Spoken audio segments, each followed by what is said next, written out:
সর্বপ্রথমে আমি আমার শ্রী আরাধ্য গুরুদেব চরণ কমল বন্দনা করি। তিনি অহেতুক কৃপা সেবায় তৎপরে আমি আমার মাতা পিতার চরণ কমল বন্দনা করি। তাহারা ওই অধম সন্তানের কৃপা আশীর্বাদ করি।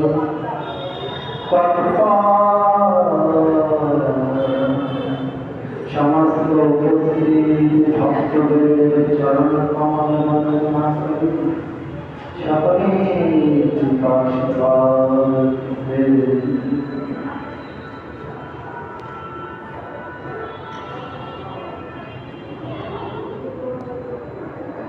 বলছেন চৈতন্য চরিতামৃত গ্রন্থ।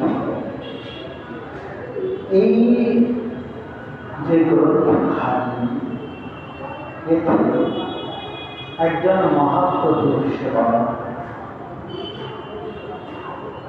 গোবিন্দ, এই গোবিন্দ দাস এমনই একজন মহান ভক্ত। এমন সৌভাগ্য একমাত্র লক্ষ্মী দেবী, যিনি সর্বদা কি করেন, সর্বদা শ্রী নারায়ণের পদ সম্ভাষণ করে। অর্থাৎ তার পাখানে আস্তে আস্তে কমল হস্ত দ্বারা তার শয়নসজ্জায় তিনি যাতে সুখী হন, তাই বসে বসে তিনি সর্বক্ষণ তার পদ সম্ভাবন করে চলেছেন। অনাদিকাল হইতে এই গোবিন্দ এমনই ভক্ত যে এই রূপ ভগবান শ্রী চৈতন্যের পাদদেশ ধারণ করতে। এক অদ্ভুত কথা যে গোবিন্দ দাস কেমন ভক্ত, কেমন তার ভাগ্য যে তিনি সাক্ষাৎ যে গৌরী, যাকে শাস্ত্রে বর্ণনা করছেন অনার পীতচরী চিরাত করুণাময় অবতীর্ণকরম। রূপগোস্বামী বর্ণনা করছেন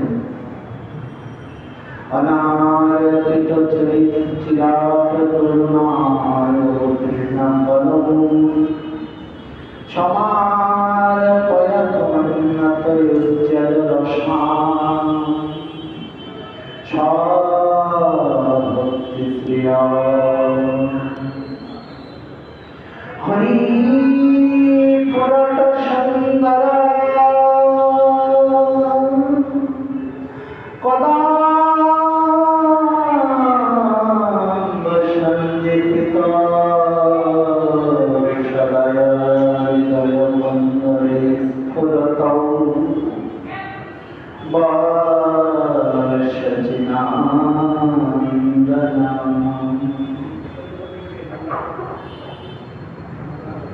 রূপগোস্বামী পাদমান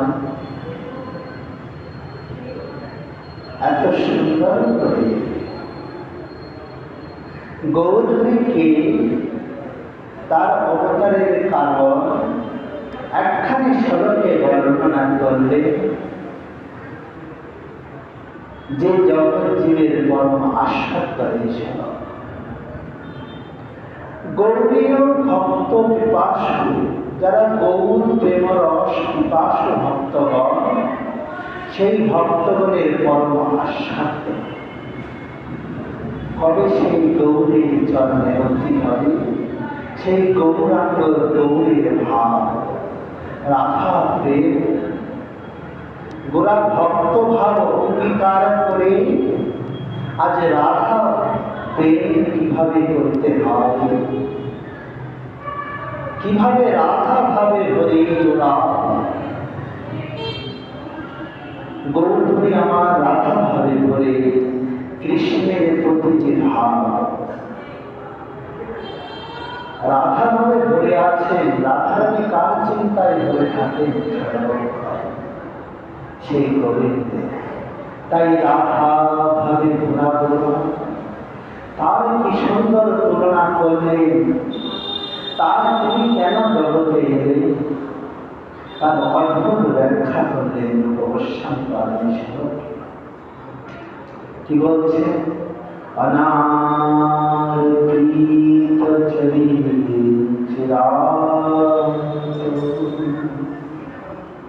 অনারৃত, যা অর্জন করা হয় না, অর্পিত মানে যা দেওয়া হয়, আর যা দেওয়া হয় না, তাই বলছেন অনারৃত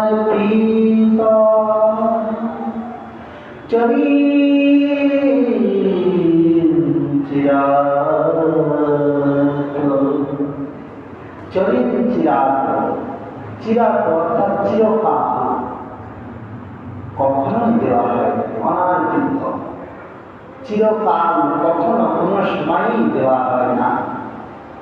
আজ গৌরী আমার সেই বস্তু, জগৎ জীবের জন্য দান করেছিলেন সেই প্রেম ভক্তি রসখনি, সেই খনি এমনই খনি অক্লান্ত ভাণ্ডার,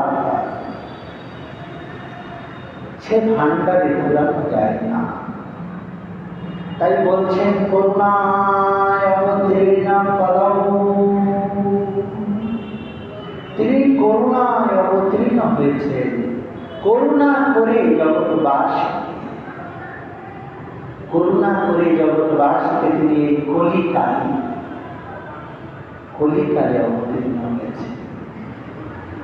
বলছেন এই কলিযুগের ভাগ্য আকাশে এমনই মহিমা, কলিযুগের মহিমা গাইতে গাইতে মহাজনগণ বলছেন প্রণামি হরি যুগম সর্বযুগ হরিনাম সংকীর্তন যাহাতে প্রচার।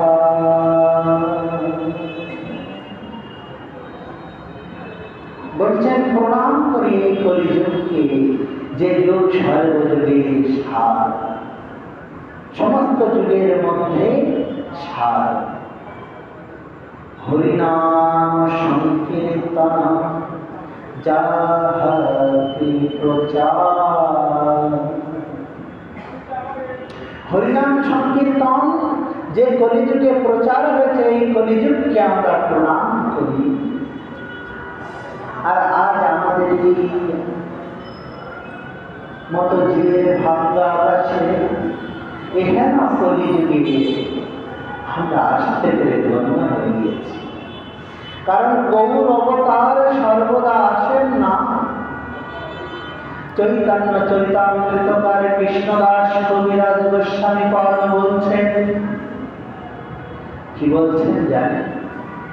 বলছেন ব্রহ্মার এক অহরাত্রি তিহ একবার, সাঙ্গ পাঙ্গ সপার সরে আমি সঙ্গে করি অবতার। জয় জয় নিতাই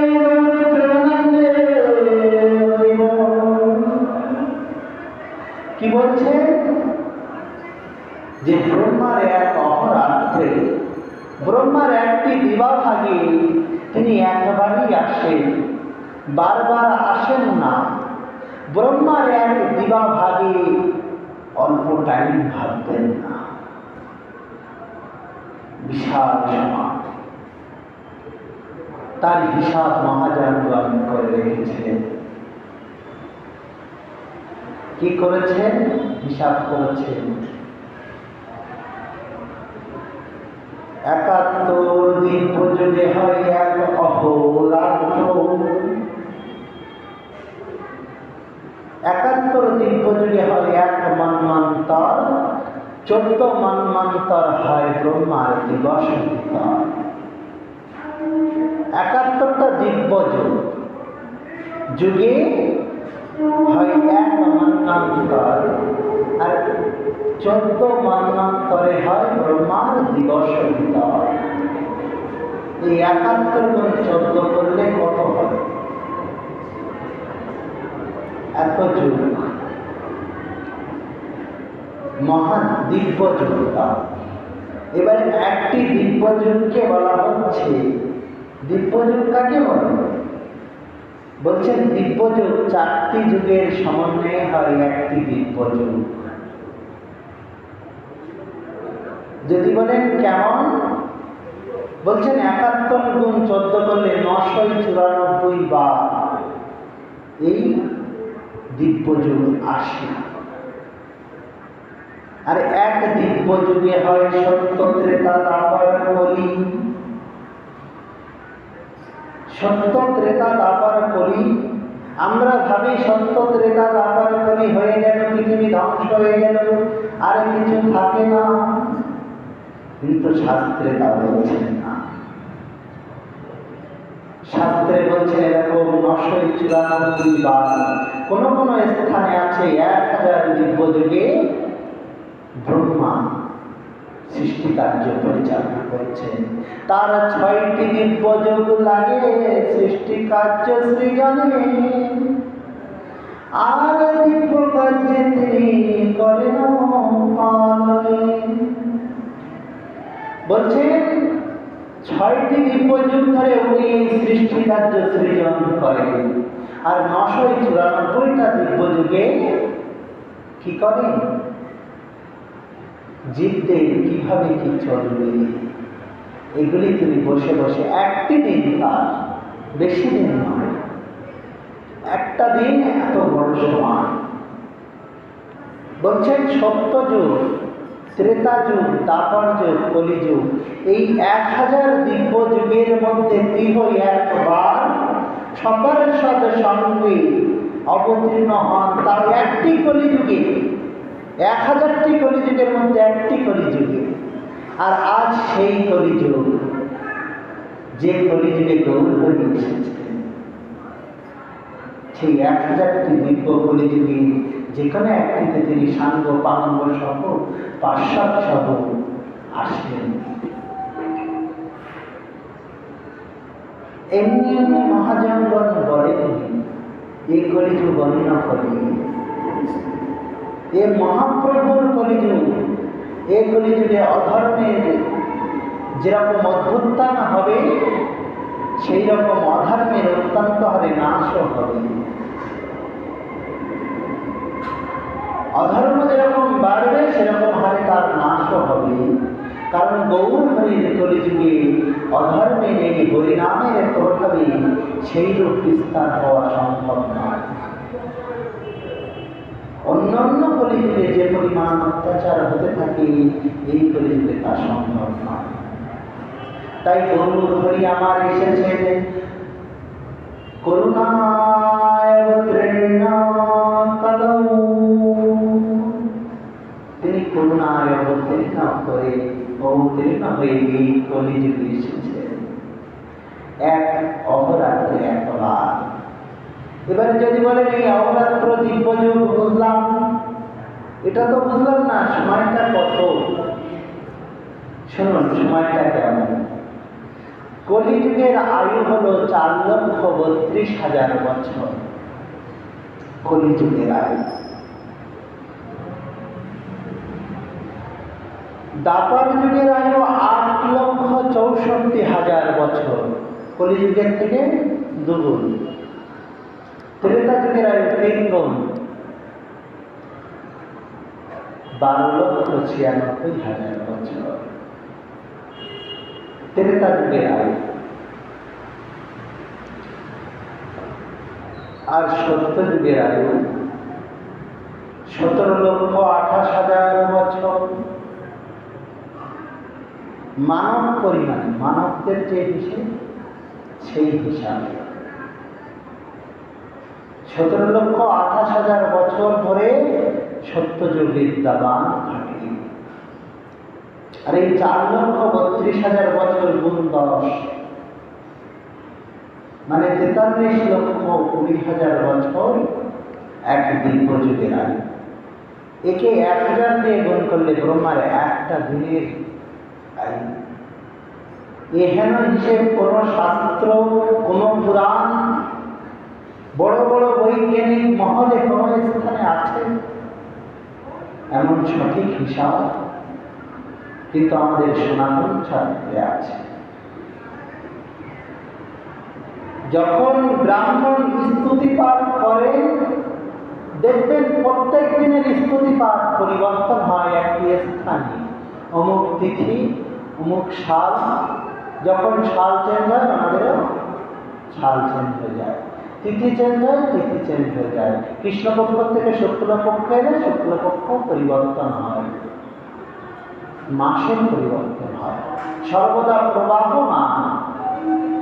তাই বলছেন বৈবার শতমান্নান্তরে শ্বেত বরাহ কল্পে। আমরা আছি 71 দিব্য যুগের যে শ্বেত বরাহ কল্প, সেই কল্পে আছি। আর বলছেন বৈবস্বত মান্নান্তরে আছে, বৈবস্বত মনুর শাসনে আমরা আছি। বৈবস্বত মান্নান্তরে শ্বেত বরাহ কল্পে, তাও কোথায় আছে? জম্বুদ্বীপে, ভারতখণ্ডে। এই ভারতবর্ষ একটি জম্বুদ্বীপ বলা হয়। জম্বুদ্বীপ পুরো এশিয়া মহাদেশকে বলা হতো জম্বুদ্বীপ। এর ভিতরে আমরা কোথায় থাকি? ভারতখণ্ডে। ব্রাহ্মণ স্তুতি পাঠের সময় বলে থাকেন এইরকম সঠিক সময়ের হিসেব কোন গ্রন্থ কোন শাস্ত্র দিতে পারবে? এখান থেকে প্রমাণ পাওয়া যায় সনাতন ধর্ম কত প্রাচীন। এর হিসেব বৈবস্বত মান্নান্তর, অষ্টবিংশ চতুর্যুগ দ্বাপরের শেষে গৌরহরি আমার সাঙ্গ সঙ্গে এই কলিযুগে প্রকাশ লাভ করেছেন পার্শ্বদ জনসঙ্গে। 28 নম্বর চতুর্যুগে শ্বেত বরাহ কল্পে তিনি এসেছেন। 27টা চতুর্যুগ হয়ে গেছে এবং 28 নম্বর কলিযুগ, তার দাপরের শেষে আজ গৌরহরি আমার এসেছেন। হিসাব করলে পুরো এই সৃষ্টির বয়স কত পুঙ্খানুপুঙ্খভাবে বুঝতে পারবে। এবং ব্রহ্মার এইভাবে হয় না। ব্রহ্মা কতদিন বাঁচে? শাস্ত্রে বলছে ব্রহ্মা এইভাবে এক অহরাত্র মানে একটি দিন, এটা একটি দিনের হিসাব গেল। এইভাবে একটি রাত হয় যখন তিনি বিশ্রাম নেন। এইভাবে একদিন এক রাত করে 365 দিনে হয় 1 বছর, 30 দিনে হয় 1 মাস, 7 দিনে হয় 1 সপ্তাহ। তাহলে ওনার 100 দিন মানে বুঝতে পারছেন কত? 365 দিন 1 বছর সমান। আমাদের কোথা থেকে কোথায় উথাল পাথাল হয়ে যাবে তার ঠিক না। এইভাবে তিনি 100 বছর জীবিত থাকেন এবং 100 বছর সৃষ্টি কার্য পরিচালনা করেন। তাহলে বুঝুন আমরা কত ক্ষুদ্র সেই সমুদ্র তুল্য সময়ের সামনে। আমরা এইটুখানি সময় দিয়ে ভাবি আহা আমি কত বড় হয়ে গিয়েছি, তার ঠিক না। কিন্তু তা নয়। এই বিশ্ব ব্রহ্মাণ্ড এবং এর বিশাল সৃষ্টি কার্য ভগবান শ্রীরাধা তারা প্রকাশ করেছেন। স্বয়ং ভগবান গৌরহরি তার পদ সম্পাদন করছেন। আজ গোবিন্দ বুঝতে পারছেন যার তার পদ সম্পাদন করছেন না। তাই আজ বলছেন করুণায় অবতীর্ণ ফলৌ সমারপয়ৎমন্নত উজ্জ্বল রসাং ভক্তি শ্রী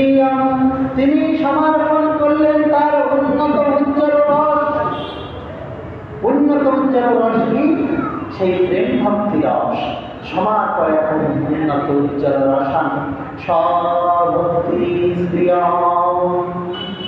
তিনি নিজের ভক্তি যা কখনো কোনোদিন দেন নাই।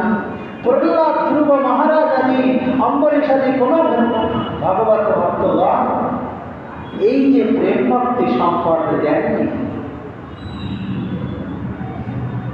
তাদের এই কলিকালে তিনি প্রকাশ ঘটিয়েছেন, স্বভক্তি দান করেছেন। এর আগে এই দুয়ার খোলা ছিল না। আজ গৌর হরি আমার কৃপা করে করুণায় অবতীর্ণ হয়ে নিজের ভক্তিকে তিনি জগৎবাসীকে দান করেছেন। সেই রাধা প্রেম, রাধা দাস সকলের জন্য দিয়েছেন। তাই গোবিন্দ দাস আমার একদিন মহাপ্রভু লীলাচলে অবস্থান করছে। অবস্থান করতে করতে সেই সময়ে একদা গোবিন্দ দাস এসেছেন পুরীধাম লীলাচলে।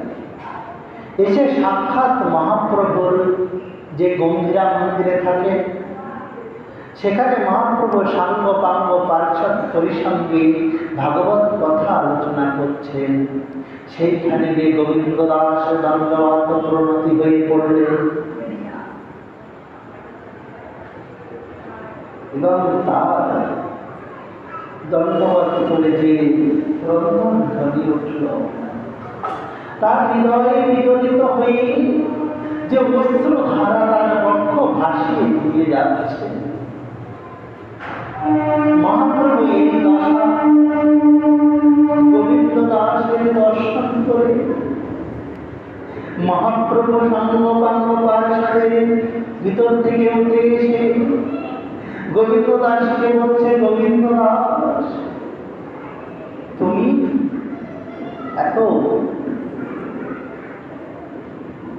ক্রন্দন করছো কেন? তুমি না গুরুদেবের সেবায় নিয়োজিত ছিলে? ঈশ্বরপুরী যে মহাপ্রভুর গুরু মহারাজ গুরুদেব মাধবেন্দ্র পুরীপাদের শিষ্য, তা তুমি গোবিন্দ, তুমি তো ঈশ্বরপুরীর সেবায় ছিলে, তার যত কার্য আগে তুমি করে দিতে, তুমি এখন এখানে এসে এত ক্রন্দন করছো কেন? তখন গোবিন্দ দাসের ক্রন্দন করতে করতে আর নিজেকে ধরে রাখতে পারলেন না, আর প্রাণের বান্ধবীকে পেয়েছিলেন।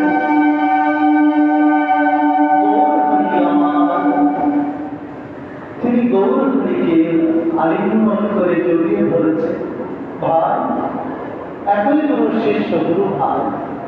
তাই বলছে যে ভাই, আমাদের গুরুদেব জগতে না, তিনি হিয়লোক ত্যাগ করে রাধা গোবিন্দের হৃদয় সেই মঞ্জুর সেবায় চলে গেছে। গুরুদেব জগতে না, মহাপ্রভু শোনা মাত্রই তৎক্ষণাৎ তার মস্তকে যেন বজ্রাঘাত হল। তিনি বলছেন, গোবিন্দ তুমি কি শোনালে এই রূপ কঠোর বাণী? বলার সময় আগে কেন আমার এই দেহ পতন হল না? বলে মহাপ্রভু ক্রন্দন করছেন। আর চারিদিকে ভক্তগণ মহাপ্রভুর এই বিরহ, গোবিন্দ দাসের এই ক্রন্দন, গুরু বিরহ সহ্য করতে না পেরে ভক্তগুলো ক্রন্দন করছে। ক্রন্দন করতে করতে মহাপ্রভুর অচেতন দশা, তারা হৃদে প্রাণ নাই। হায় হায় গুরুদেব, আমার বড্ড ইচ্ছা ছিল তোমার একটু সঙ্গ করব, তোমার একটু সেবা করব, তা তো কোনোদিন হল না। গোবিন্দ, ও গোবিন্দ, তুমি তো এই হাতে কত সেবা করেছ, ওই হাতখানি একটু আমায় দেখাও, আমার অঙ্গের স্পর্শ করা, যাতে আমি গুরুদেবের অঙ্গের স্পর্শ পাই, অঙ্গের স্পর্শ লাভ করতে পারি। এগুলো বলতে বলতে মহাপ্রভু ক্রন্দন করছে, হাস করছে। তখন গোবিন্দ দাস তার হস্ত বুলিয়ে দিচ্ছেন মহাপ্রভুর অঙ্গে। মহাপ্রভু যেমন যেন গুরু সঙ্গ লাভ করছেন, তার হৃদয়ে আনন্দের অনুভব হচ্ছে। আমার গুরুদেব, তোমার সেবায় আমি করতে পারলাম না, এই বলে যখন বিলাপ করছেন মহাপ্রভু আমার, তখন গোবিন্দ দাস বলছেন, শোনো শোনো মহাপ্রভু, করি নিবেদন। হে মহাপ্রভু, তোমার চরণে আমি একটা নিবেদন করতে চাই। কি নিবেদন? আজ হইতে তুমি মোর সেবা করিবে নিগ্রহ। মহাপ্রভু, তুমি আমার সেবা আজ থেকে গ্রহণ করবে, আমি তোমার সেবা করব। যে সময় মহাপ্রভুর কাছে এই কথাটি পারলেন গোবিন্দ, তিনি বললেন, না না গোবিন্দ, তুমি ওই হস্তে তো আমার গুরুদেবের চরণ কমল সম্ভাষণ করেছ, কত সেবা করেছ ওই হস্তে, আর তারপরে তুমি আমার গুরু ভাই, আমার থেকে জ্যেষ্ঠ, তুমি আমাকে সেবা করতে পারো না? এ কি বলছো গোবিন্দ? তোমার কি মতিভ্রম হলো? তখন গোবিন্দ দাসের সঙ্গে কাশীশ্বর ভক্ত কাশীশ্বর এসেছে। গোবিন্দ দাস এবং কাশীশ্বর এনারা দুজনেই ঈশ্বর করে সেবা করতেন। সেই কাশীশ্বর এবারে আস্তে আস্তে মহাপ্রভু চরণে পড়ে বলছে, মহাপ্রভু, তুমি জানো না, গুরুদেব যখন দেহ রাখিবার আগে মোদের আজ্ঞা করিলে বড় ইচ্ছা ছিল জানো। ঈশ্বরপুরী বলছেন গোবিন্দ আর কাশীশ্বরকে দেহ রাখার করতে। এনারা ঘটনাটি বলছেন কি হয়েছিল। ঈশ্বরপুরী তিনি বলছেন, অনেক খোঁজিন বিশ্বে ভগবান, আমি অনেক খুঁজেছি এই বিশ্বে স্বয়ং ভগবান, একটু দর্শন করবো। জানো গোবিন্দ, জানো কাশীশ্বর, সমগ্র জগৎ খুঁজেছি, কোথাও পাই না, খুঁজে খুঁজে পাই না। স্বয়ং ভগবান, আমার গুরুদেব বলেছিলেন, অবশ্যই দর্শন হইবে তোমার। ঈশ্বরপুরী, তুমি ভেবো না একদিন তোমার দর্শন হবে। তখন জানো গোবিন্দ, আমি মনে মনে কি ভেবেছিলাম, যদি সেই রূপ দর্শন কোনদিন হয়, তাহলে সেই ভগবানের আমি একটু পাদ সম্পাদন করব, পাদ সম্পাদন করব এবং করে ওই পদের মস্তকে দেব। তার কত যে সেবা শুশ্রূষা করবো তার ঠিক নাই। মনে মনে যখন ভেবেছিলাম, কিন্তু জানো গোবিন্দ, সেই নিধি আমি পেয়েছিলাম, কিন্তু সে আমার রূপে নয়। সেই নিধি আমি পাই কাশীনাথ গয়া ধামে। গয়াতে যখন গিয়েছিলাম, তখন আমি সেই নিধিকে পেয়েছিলাম। জগৎ ভ্রমণ করে যে নিধি পাই নাই, সেই নিধিকে দেখলাম। উজ্জ্বল দেহম বিলসিত নিরোধী ভাবদেহম दूर जन कर जना कारण करुणा तम प्रणमामि च शीर्ष चिंतायाम।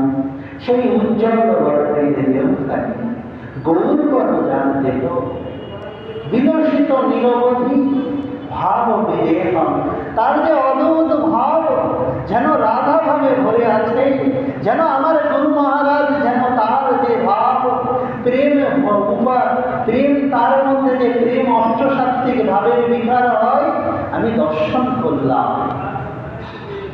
সে যখন গয়াধামে গিয়ে বিষ্ণু পাদ পদ্ম দর্শন করলেন তখন আমি তাকে তার মুচ্ছা দশা দেখে চিনতে পারলাম এ কোনো সাধারণ কেউ নয়। কিন্তু জানো গোবিন্দ কাশীচ্ছর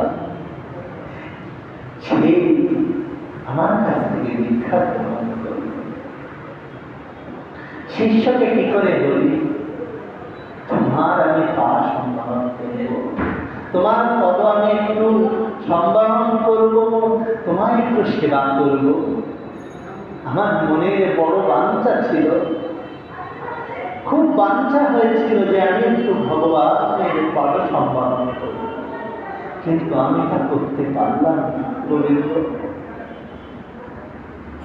গুরু মহারাজের দীর্ঘ কাতরোক্তি শুনে গোবিন্দ আমার মঞ্চে তুলে আপনার এই মনোবাঞ্ছা কিভাবে পূর্ণ হবে আমাদের একটু বলুন।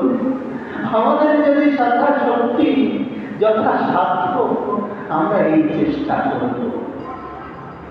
তা গোবিন্দ তখন ঈশ্বরী কৃপাদ বলছেন গোবিন্দ তোমার সেবায় আমি পরম প্রীতি লাভ করি। আমার যা বয়স হচ্ছে সেই হয়তো আর কোনোদিন পূর্ণ হবে না, কিন্তু তোমার এই সেবা হইতে সুখী হইবে গৌরচন্দ্র। হে গোবিন্দ তুমি যেরূপ আমায় সেবা করেছ তুমি সেবক অত্যন্ত সুন্দর, তাই তোমার এই সেবা গুণ যদি গৌর করি এই সেবা লাভ করি মুই ভাবিব মুই সেবা করছি তোমার হইতে।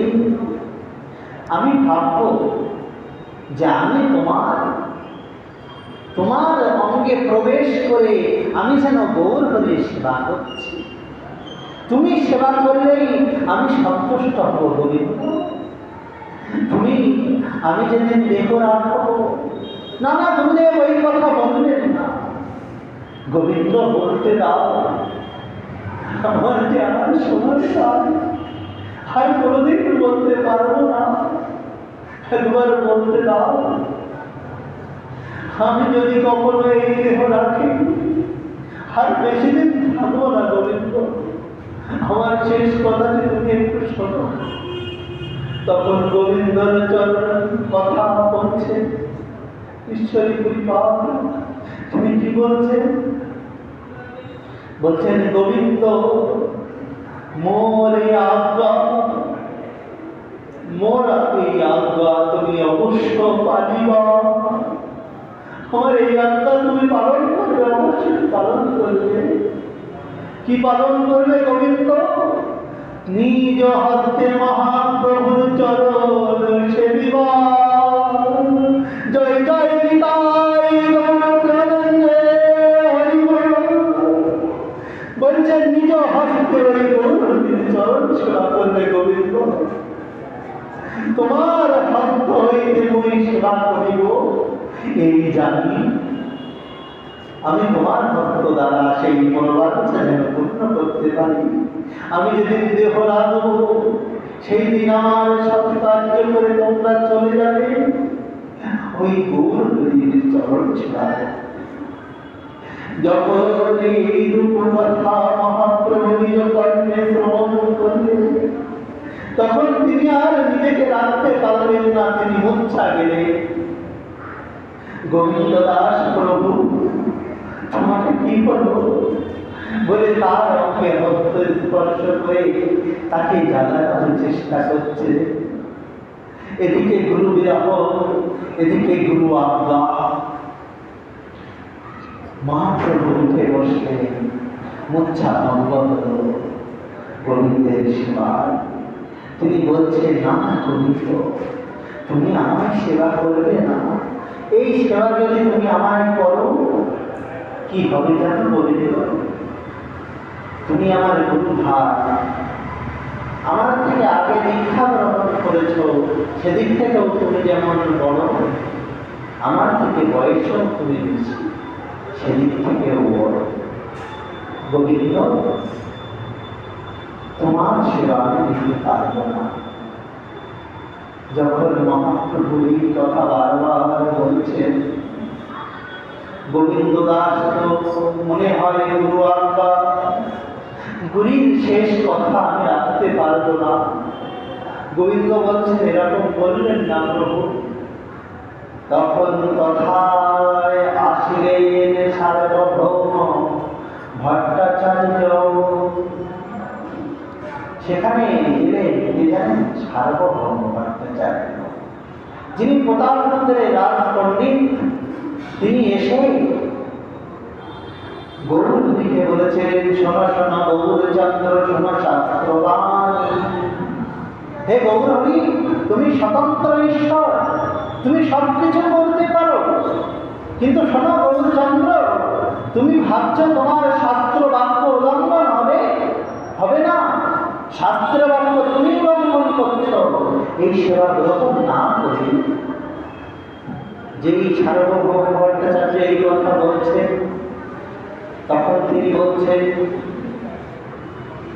গুরু আজ্ঞা পালায় না প্রজাচন্দ্র বিবেচনা। গুরু আজ্ঞা পালন করুন, কোনো বাদ বিবেচনা করে নয়, কোনো বিবেচনা করবেন না। গুরুদেব, যিনি সৎ গুরুদেব, তিনি যা আজ্ঞা করবেন তৎক্ষণাৎ পালন করুন। শাস্ত্রের এই বাণী। হে গোবিন্দ, হে মহাপ্রভু, তুমি একই করছো, গুরুদেবের আজ্ঞা উল্লঙ্ঘন করছো। এমন করতে নাই, শাস্ত্রে এমন বাণী তো নাই। যখন সার্বভৌম ভট্টাচার্যের যে গুরুদেবের আজ্ঞা, সর্বগুরুদেব তার আজ্ঞা পালন, তিনি যেমনই আজ্ঞা করুন না কেন, তার বিবেচনাধীন নয়, তার বিজ্ঞান বিবেচনা করার সময় করা যাবে না যে তিনি কি বললেন সঠিক কিনা। না, তিনি যা বললেন সেটাই সত্য, সেটাকেই করতে হবে। তাই আছে গোবিন্দ দাসের কথা, ঈশ্বরী পুরীর শেষ আজ্ঞাতে মহাপ্রভু আমার গোবিন্দ দাসের সেবা স্বীকার করলে। গোবিন্দ দাসকে তখন থেকে সেবা পর্যন্ত করা হল। তিনি কায়স্থ জাতিতে সত্য হলেও সাক্ষাৎ মহাপ্রভুর সেবা লাভ করলেন। বলছেন, কিবা শূদ্র কিবা বিপ্র কিবা কৃষ্ণানি, কৃষ্ণ ভজনে হয় সবে অধিকার।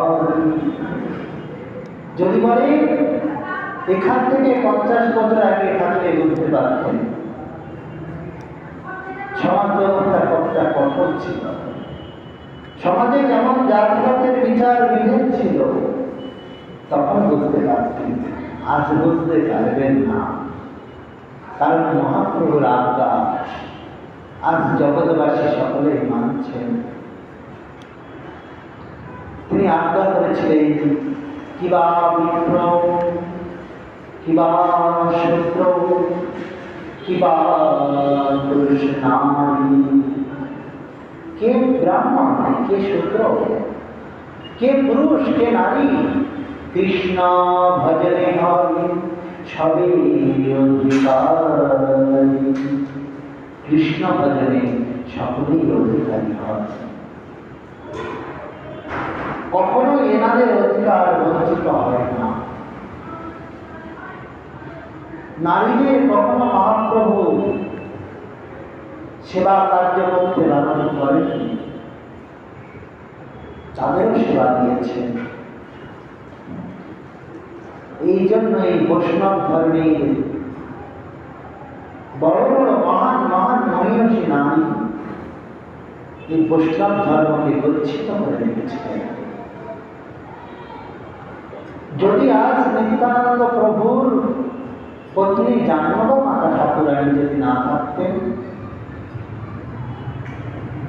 তাহলে এই জগতের এত প্রচার, এত বিশাল সম্ভার কে রক্ষা করত?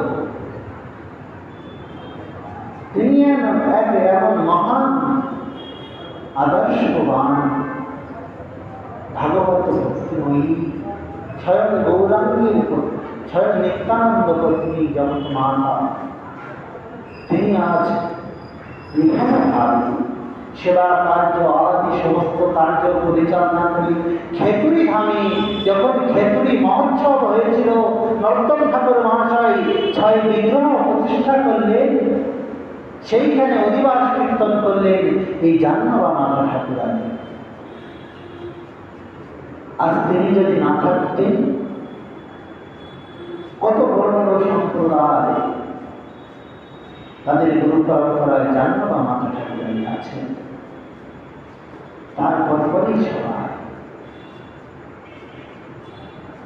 আরো বড় বড় মহাজন যারা এসেছেন, কত মনীষী নারী। সনাতন ধর্মে তাদের কখনো অবজ্ঞা করা হয়নি। এই জন্য সনাতন সংস্কৃতিতে নারীকে দেবী রূপে সম্বোধন করা হয়। কোনো পতি তার পত্নীকে দেবী বলে বলা হতো।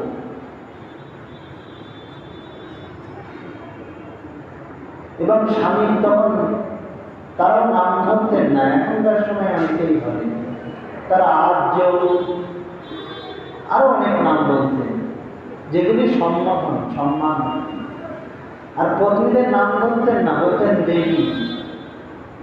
যারা রামানন্দ সাগরের সিরিয়াল দেখেছেন তারা জানেন যে রামায়ণ বা অন্য আদিতে সবাই দেবী বলে সম্মান করছে। এইরূপই শাস্ত্র নীতি। তিনি সাধারণ কেউ নন, এক একজন নারী, এক একজন মহাশক্তি স্বরূপী। তাই আজ বলছেন যে পুরুষ নারী বা কিবা বিপ্র কিবা শূদ্র সবাই এই কৃষ্ণ ভজনের অধিকারী। তাই গোবিন্দ দাস আমার মহাপ্রভুর সেবা করতে লাগলেন। সেই দিন হইতে গোবিন্দ দাস মহাপ্রভুর সেবা করেন, আর গুরুদেবের নাম স্মরণ করে করে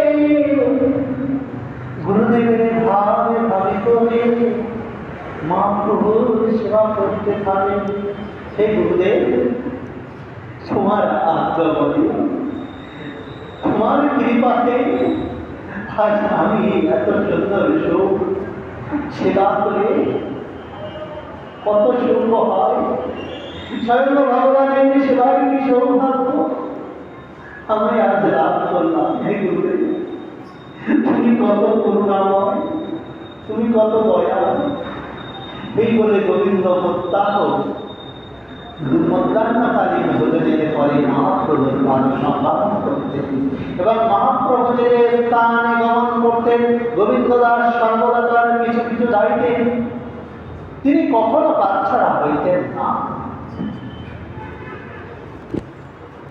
একদিন গোবিন্দ দাস কিছু কারণ বাদে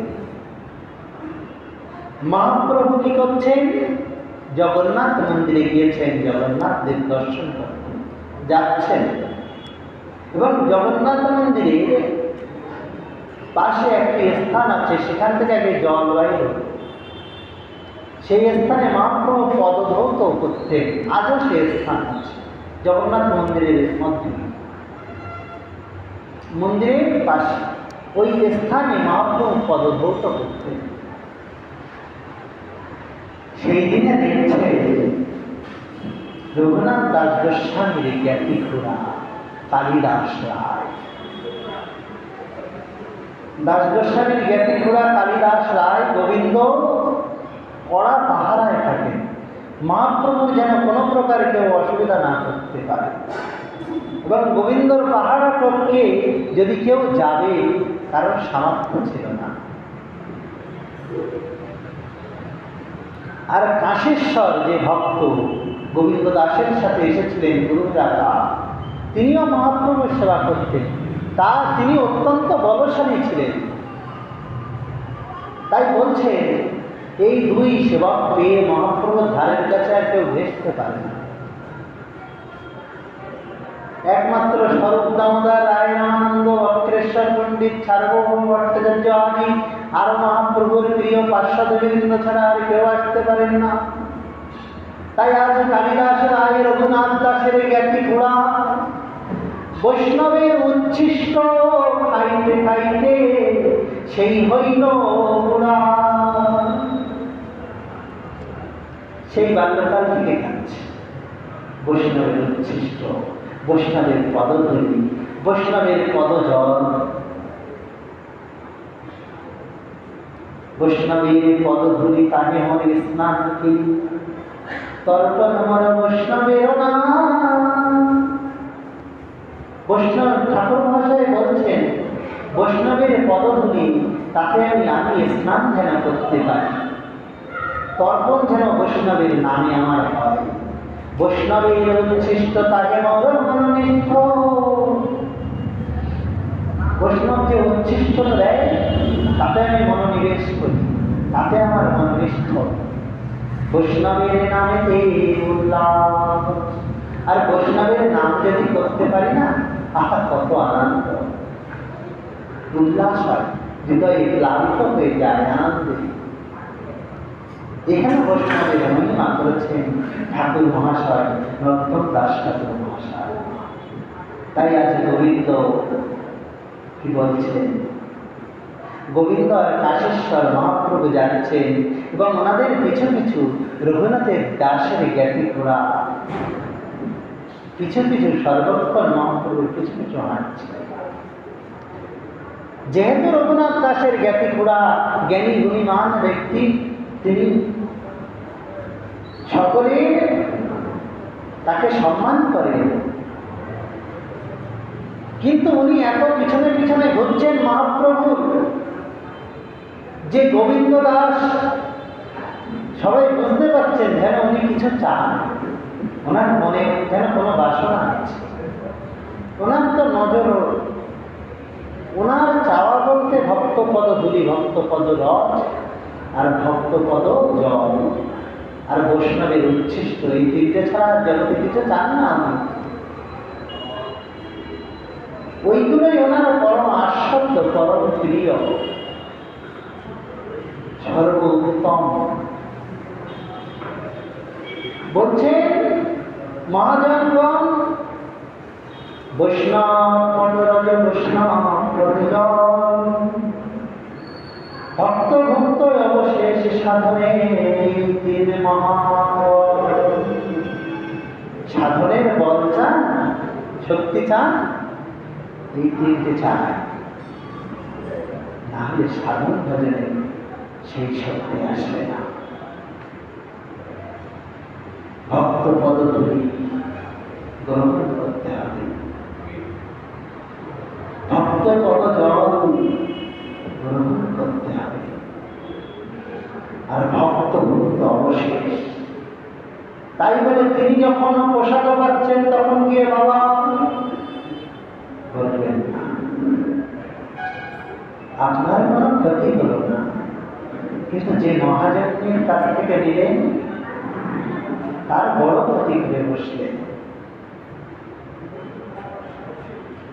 আপনি হয়তো ভাবছেন আর ভক্তের কাছে অপরাধ তো ভালো জিনিস, কিন্তু ভক্তের ক্ষতি করলে খুব বড় সমস্যা হয়ে যায়। তাই আপনি যার কাছ থেকে নিচ্ছেন তার ক্ষতি করবেন না, ডাইরেক্ট দিয়ে চাইবেন না, তাকে প্রসাদ পেতে দিন, তিনি যেন না জানেন তার উচ্ছিষ্ট আপনি পেয়েছেন। চুরি করে খেতে হবে, চুরি করে পদ রজ নিতে হবে, পদ জল চুরি করে নিতে হবে। যদি চুরি করার বড় আনন্দ, সেই জন্য ভগবান কৃষ্ণচন্দ্র তিনি মাধবেন্দ্রপুরী পদের আগে আজও প্রসিদ্ধ গোপীনাথ বিগ্রহ বৃক্ষরা গোপীনাথ নামে খ্যাত। চোরা নাম ধারণ করলেন। রণঝড় কৃষ্ণ কানাইয়া চোরা বলে জগতে প্রসিদ্ধ। বলছেন জয় জয় গোপী চিত চোর, জয় জয় মাখন চোর। তিনি যেমন গোপীগণের চিত্ত চুরি করেছেন, সেই রূপ তিনি মাখনও চুরি করেছেন। সেই রূপ যার সেবা করছি তার মতো যদি একটু না হয়।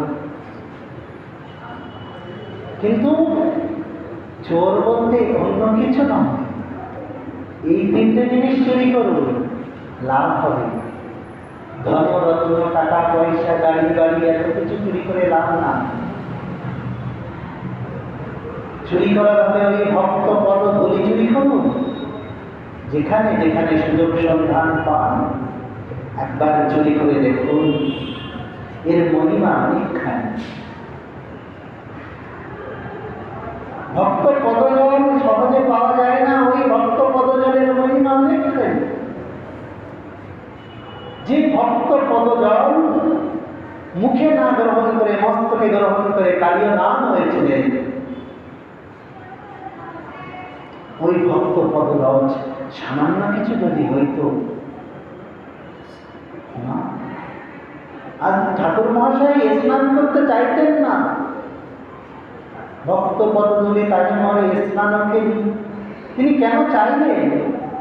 বলছেন এই সাধারণ বস্তু নয়, এই সাধারণ কিছু নয়, একদম বৈকুণ্ঠের যেন মাটি,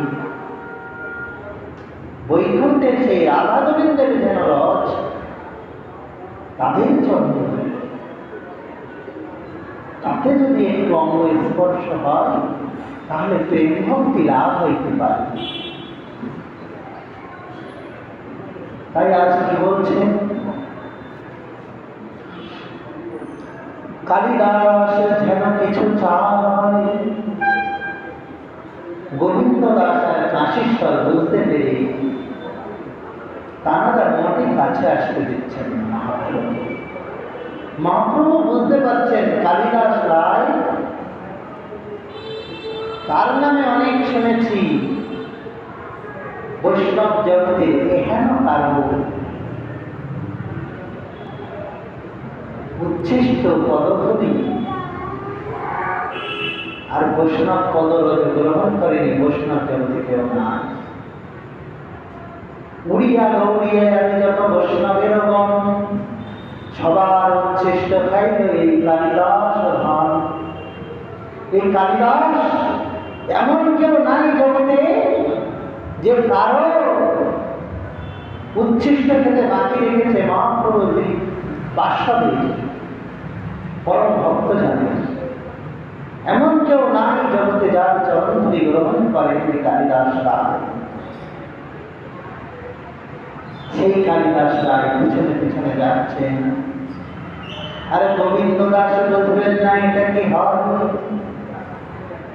বলছেন এখন তো মহাপ্রভু প্রসাদ পাচ্ছেন না, তার মানে উচ্ছিষ্ট খাওয়ার কোনো লালসা আমার এখন না।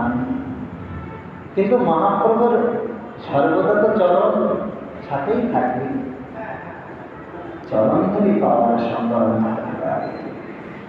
তাই যাতে মহাপ্রভুর চরণধূলি না পান সেই জন্য খুব কড়াভাবে গোবিন্দ কাশীশ্বর চেষ্টা করছেন।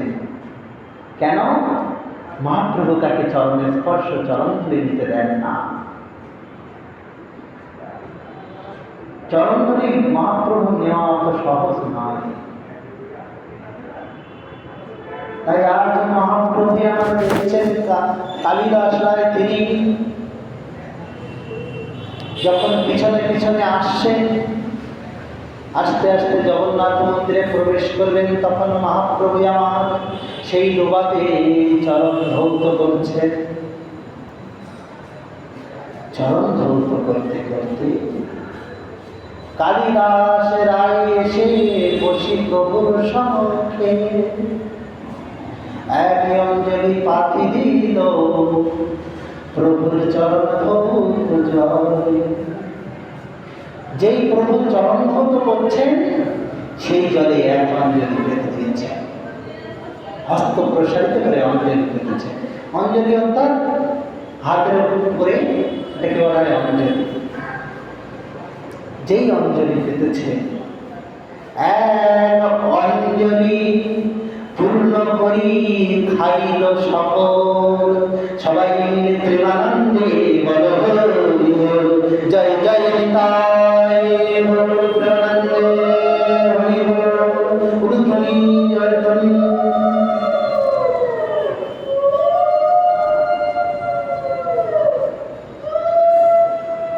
যখন কালিদাস রায় এক অঞ্জলি মহাপ্রভুর চরণামৃত গ্রহণ করে,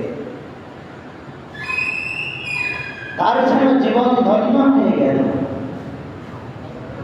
তিনি আহা কত আনন্দ! এই চরণ জল, এই চরণ রজ ভববৃঞ্চে বাঞ্ছিত যে ধন জগতে ফেলিল ঢালি। এই ভববৃঞ্চেও যা না পায় তাহা আমি পাইলাম, আমার কত সৌভাগ্য। এই বলি অতি লোভে আরেক অঞ্জলি পাঠিল। এইভাবে তিনি আবার আরেক অঞ্জলি পাঠলেন। সেই অঞ্জলি পূর্ণ করি সকলেই খাইল। এ যা আরেক অঞ্জলি পাতি। আবার তিনি তিনবার অঞ্জলি পেতেছেন, এটাও খেয়ে নিলেন। যখন খেয়ে নিলেন তখন মহাপ্রভু বলছেন, এবার থাম। কালিদাস মনে মনে ভাবছেন, প্রভু তোমার এই চরণ ধৌত জল সব খাইয়া করিব পেট পূর্ণ। যত চরণ ধরে জল আছে সব খাই, আজ খেয়ে পেট পূর্ণ করে দেব। কিন্তু মহাপ্রভু বললেন, থামো কালিদাস। এবার কি বলছেন মহাপ্রভু, এ জগত বাঞ্ছা পূর্তি করিল তোমার। হে কালিদাস, এই পর্যন্ত তোমার বাঞ্ছা পূর্তি করলাম। তুমি অনেকদিন হইতে মনে বাসনা রেখেছ যে মহাপ্রভুর চরণ দৈত জল আমি পান করব, সেই জন্য 3 অঞ্জলি জল তোমায় দিলাম। কিন্তু আর কেউ এই পর্যন্ত স্তব্ধ হও। মহাপ্রভুর আজ্ঞাতে কালিদাস স্তব্ধ হইল। তৎপরে মহাপ্রভুর পিছে পিছে জগন্নাথ দর্শনে চলিল। জগন্নাথ দেবী কি বলদেবী কি, সুভদ্রা মাইয়া কি, জগন্নাথ পুত্র কি, লীলাচল ধাম কি, টোটাল নাথ কি, জয় জয় শ্রী রাধে শ্যাম। আজ এই রূপ কালিদাস রায় গোবিন্দের চোখের সামনে চরণামৃত পান করলেন। গোবিন্দ চরণ সেবা করেন, পাদ সম্পাদন করেন, তার মতো ভাগ্যবান আর জগতে নাই। তাই আজ মহাপ্রভু আমার কিছু কাল বাদে তিনি গোবিন্দকে পরীক্ষা নিচ্ছেন। গোবিন্দ, তুমি তো আমার সেবা করো, আমি দেখব কত বড় সেবা। এখনো পরীক্ষা আমি নেব তোমায়। দেখো গোবিন্দ, ভগবান মাঝে মাঝে ভক্তকে পরীক্ষা করেন, বিপদে ফেলে। বলছেন কেমন? বুঝলাম না। ভগবান কখনো ভক্তের বিপদ চায়? বলছেন কিরকম বিপদ চায় শুনুন। যে করে আমার আশ, আমি তার করি সর্বনাশ। তবুও যদি না ছাড়ে আমার পাশ, তাহলে আমি হই তার আসে মন্দার।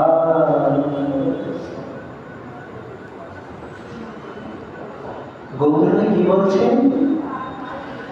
গৌরী বলছেন যে করে আমার আশ আমি তার করি সর্বনাশ। তাই মহাজনগণ গেয়ে উঠেছেন, আরে গোলকপতি গোলকের নাম এলেন ধরাতে, আরে তারে ধরতে গেলে যাই না ধরা, আরে ধরিলে হয় কাঁদিতে ও মনরে, ধরিলে হয় কাঁদিতে। আমার পিতার শিক্ষাগুরু এই পথখানি মনোমুগ্ধকার পথ, হৃদয় বিগলিত হইত এত সুন্দরভাবে গাইতে। কি বলছেন? গোলকপতি গোলকের নাম এলেন ধরাতে। ধরাতে এসেছে একভাবে বোঝা যাচ্ছে, আবার ধরাতে বলতে ধরা দিতে এসেছেন। আসেননি গৌরবীরূপে সেই গোলকপতি গোলকের নাম কৃষ্ণচন্দ্র, তিনি আজ গৌরবীরূপে এসেছেন ধরা দিতে। ধরাতে অর্থাৎ পৃথিবীতে। দুটি, একটি শব্দের দুটি অর্থ। একটা ধরা দিতে ভক্তজনকে, আরেকটি ধরাতে অর্থাৎ পৃথিবী। তাই বলছেন গোলকপতি গোলকের নাম এলেন ধরাতে, আরে তারে ধরতে গেলে যাই না ধরা, আরে তাকে ধরতে গেলে যাই না ধরা, আরে ধরিলে হয় কাঁদিতে। আরে তাকে ধরতে গেলে ধরা যায় না, অত সহজ না। অত সহজে যদি গৌরচরণ লাভ হতো তাহলে মহাজনগণ আর এত গ্রন্থ আদি রচনা করে কিভাবে গৌরচরণ প্রাপ্তি করতে হয় বলতেন না। গৌরচরণ পাওয়া যত সহজ তত কঠিন। গুরুচরণ আশ্রয় করে গুরু কৃপা বিনে ভজিলেও নাহি পায় ব্রজের ব্রজেন্দ্র নন্দনে। যদি গুরুচরণ আশ্রয় করে গুরু কৃপা না লাভ হয়, যদি আপনি যতই ভজনা করেন, ভজিলেও নাহি পায় ব্রজের ব্রজেন্দ্র নন্দনে, যতই ভজনা করেন ভজলেও পাবেন না ভজের ব্রজেন্দ্র নন্দন। অত সহজ নয়, কিন্তু গুরু কৃপায়, গুরু ভক্তিতে অবশ্যই ভগবান। গুরু রুষ্ট হলে কৃষ্ণ রাখিবারে না রে, কিন্তু কৃষ্ণ রুষ্ট হলে গুরু রাখিবারে পারে। কত ক্ষমতা ভগবান ভক্তের মধ্যে, কত ক্ষমতা সঞ্চার করলেন, কত শক্তি দিলেন। গুরুদেব কেমন? গুরু রুষ্ট হলে কৃষ্ণ রাখিবারে না রে, গুরু যদি রেগে যান কৃষ্ণ রাখেন না।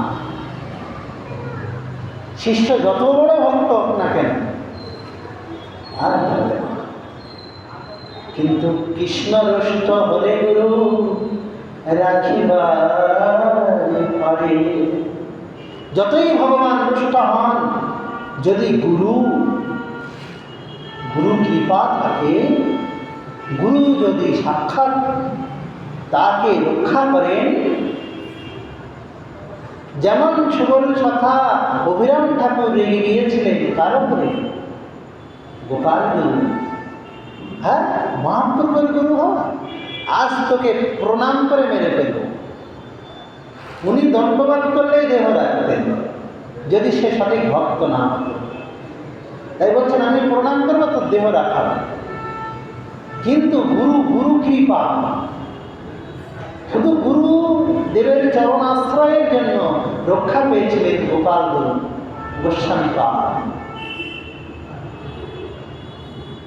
তাই বলছেন যে গোবিন্দ দাস আমার পাদসঙ্কলন লীলা করবে, তাই গৌরী মনে মনে ভাবছেন, এই যে গোলকপতি গোলকের নাথ যিনি এলেন ধরাতে, তাকে কিন্তু ধরা যায় না সহজে। ধরতে গেলেই কি হয়? কাঁদতে হয়, ধরিলে হয় টানা দিতে। যদি ধরে ফেলেন গোলকপতি গোলকের নাথকে, কাঁদতে হবে। কারণ বলছেন এটা বিরহ কান্না নয়। অনেক সময় বিরহে আনন্দ লুকায়িত থাকে। যখন কোনো মায়ের কোল খালি করে সন্তান চলে যায় বিদেশে পড়তে, যেদিন সে 2-3 বৎসর বাদে পড়াশোনা করে বাড়ি আসে, সেই দিনে মায়ের চোখের সামনে যখন পুত্র এসে দাঁড়ায়, মা বাবা এসেছিস বলে পুত্রকে জড়িয়ে ধরে কাঁদতে থাকে, কিন্তু সেটাকে দুঃখের কান্না। তাই পুত্র বলছেন, মা ভালোই ছিলাম, বিদেশে ছিলাম, আমি এসেছি বলে তুমি কাঁদছ, আমি এসেছি বলে তুমি দুঃখ পেয়েছ, মা তুমি এত কাঁদছ, ভালোই ছিলাম, চিঠি ঘটাচ্ছিলাম, কথা বলছিলাম, তুমি কেন এত কাঁদছ? তখন মা বলছে, আরে বাবা বুঝলি না তুই, আমি কাঁদছি দুঃখের জন্য নয় বাবা, আমি আনন্দের জন্য কাঁদছি। যখন মা একটু বলবে, তখন পুত্র বলছে, না না মা, আনন্দে কেউ কি কখনো কাঁদে? তখন মা সেই চরম কথাকে বলবে, যে কথাকে সকলের মনে রাখা উচিত। যে পুত্রকে বলছেন, তুই যেদিন বাবা হবি সেই দিন এই কান্নার অর্থ কেন আনন্দে কাঁদে মানুষ বুঝতে পারবি।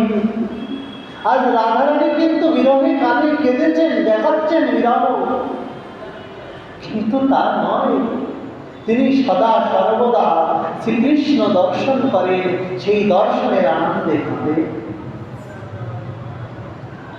এত আনন্দ হয় হৃদয়ে, যেরূপ একটি মায়ের বহু বৎসর বাদে যদি কোনো পুত্র ঘরে আছে, দেখে কেঁদে ফেলে, কতদিন পুত্রের মুখ দেখেন, কত বড় হয়ে গেছিস বাবা। তাই বলছেন, যদি তাকে ধরা যায়, সেটা বিরহের কান্না নয়, সেটা সুখের কান্না। ধরিলে হয় কান্না দিতে। তাই বুঝলেন তো, যে করে আমার আশা আমি তার করি সর্বনাশ। যে আমার আশ করে আমি তার আগে সর্বনাশ। যদি সে হয় আমার দাসের অনুরাগ, সে যদি না ছাড়ে আমার আশা, আমি তার ওই দাসের অনুরাগ, আমি তার দাসের দাস হয়ে যাই। তবু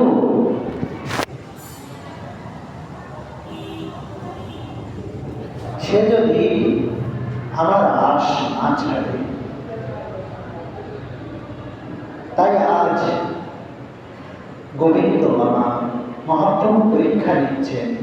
সেই দিনে উদ্দণ্ড নিত্য কীর্তনে আদি করে মহাপ্রভু গম্ভীরা থেকে নেমে মহাপ্রসাদ ভোজন করে গম্ভীরাতে গিয়ে গম্ভীরা মন্দিরের সম্মুখে আচার গিয়ে করলেন। ঠিকই গম্ভীরার সম্মুখে যেটুকানি স্থান, কিছু মহাপ্রভুর পদ অংশ ভেতরে, কোমরখানি মিডিলে দরজার মাঝখানে। আর ওই গম্ভীরা মন্দিরের যে গেটখানি, দরজাখানি, দুয়ারখানি, সেটি ঠিক মহাপ্রভু যদি শুয়ে পড়ে, আর একজন কেউ ভেতরে যেতে গেলে তাকে উল্লঙ্ঘন করে যেতে হয়, তার উপর থেকে পা ডেঙিয়ে যেতে হয়, উল্লঙ্ঘন করে যেতে হয়। তাই আজ মহাপ্রভু কি করছেন, মহাপ্রসাদ ভোজন করে তিনি পদখানি গম্ভীরা মন্দিরের মধ্যে দিলেন, আর দুই হস্ত প্রসারিত করে জিভ হয়ে শুয়ে পড়েছে গম্ভীরা মন্দিরের সামনে। গোবিন্দ দাসও এসেছেন, এসে বলছেন, প্রভু একটু সাইড দিন, আমি আপনার পাদ সম্বহন করব। মহাপ্রভু এদিকে বলছেন আমার প্রভু নৃত্য কীর্তন করে শরীরে ক্লান্তি এসে গিয়েছে, আমার আর শরীরে সর্বার সামর্থ্য নাই, গোবিন্দ তোমার যা ইচ্ছা করো আমি আর করবো না। বলে মহাপ্রভু তৎক্ষণাৎ সেখানে রাধা নামে ভাবাবিত হয়ে তন্দ্রাচ্ছন্ন হয়েছে। আর গোবিন্দ দাস দেখলেন আজ তো সেবা হবে না, তাই গোবিন্দ দাস বলছেন কি করা যায়। তিনি তখন মহাপ্রভুর উপরে তিনি নিজের উত্তরীয় দিলেন, দিয়ে মহাপ্রভুর এপাশ থেকে ওপাশ লঙ্ঘন করে গেলেন, গিয়ে পদসম্বাহন করছে। পদসম্বাহন হলো মহাপ্রভু যখন নিদ্রাগত, তখন গোবিন্দ দাস আমার ভিতরে বসে আছেন। সন্ধ্যাকালীন সময়ে মহাপ্রভু যখন উঠছেন, উঠে বলছেন গোবিন্দ তুমি এই ঘরে বসে আছো, এখনো প্রসাদ পাওনি? তাই গোবিন্দ দাস বলছেন প্রভু না আমি প্রসাদ পাইনি। বলছে তুমি কেন প্রসাদ পাওনি? বলছে প্রভু আমি তো যেতে পারিনি, আপনি যে শুয়েছিলেন। তা বলছে প্রভু তখন বলছেন আমি তো তোমার ঢোকার আগেই শুয়েছিলাম, তুমি গেলে কি করে? তখন বলছে প্রভু উত্তরীয়টা দিয়ে ভেতরে গেছি, আর বাইরে আসতেই তো পারতেই হবে। বলছে না না প্রভু শুনুন সেই কথা। গোবিন্দ দাস কি বললেন? বলছেন গোবিন্দ কহে আমার সেবা যে নিয়ম। এবার গোবিন্দ দাস বলছেন গোবিন্দ কহে আমার সেবা যে নিয়ম, আমার নিয়ম হলো তোমার সেবা করা। অপরাধ ভুল কিংবা নরকে গমন, তোমার সেবা করতে গিয়ে যদি আমার অপরাধ হয় কিংবা নরকে গমন হয় তাতে আমার কোনো যায় আসে না, যা হয় হোক। তারপরে কি বলছেন? সেবা লাগি কোটি অপরাধী নাই, কোটি অপরাধ নাই গণি। বলছে সেবার জন্য যদি কোটি অপরাধও হয় সেটা অপরাধ হোক গিয়ে, আমার সেটা অপরাধ হোক, কোনো অসুবিধা নেই, কিন্তু স্বনিমিত্ত অপরাধতা যে ভয় অপরাধ আভাসে ভয় মানি। এইবার গোবিন্দ যে মর্মান্তিক কথাটি বললেন ভক্তগণের সদা সর্বক্ষণ মনে রাখা উচিত যে স্বসুখ নিমিত্ত অপরাধ আভাসেই বহু ভয় নয়। নিজের সুখের জন্য নিজের খিদার জন্য তোমাকে লঙ্ঘন করে গেলে আমার যে সামান্যতম অপরাধের ভয় আছে, সেই অপরাধের ভয় আমি অনেক বড় মনে করি প্রভু, সেই জন্য তোমাকে লঙ্ঘন করে আমি যেতে পারিনি। আমার যতই ক্ষুধা তৃষ্ণা আদি আসুক, জয় জয় নিতাই গৌরানন্দে হরি বল, শ্রদ্ধা করি কথা শুনে অচিরে মিলে তার শ্রীকৃষ্ণ রতনে বঞ্চাভস্য কৃপা সিন্ধুভ্যেব পতিতানাং বৈষ্ণবেভ্যো নমো নমঃ। শ্রয়তং শ্রয়তং জ্ঞাতং জ্ঞাতং জ্ঞাতং চিন্ততং চিন্ততং তত্ত্বজ্ঞানস্য চৈতন্য কথামৃতম। হরে কৃষ্ণ কৃষ্ণ কৃষ্ণ হরে হরে, হরে রাম রাম রাম হরে হরে। জয় জয় শ্রীরাধে জয় জয় নিতাই গৌরাঙ্গে হরি বল। এখানেই ভগবত কথা বিশ্রাম। জয় জয় শ্রীরাধে।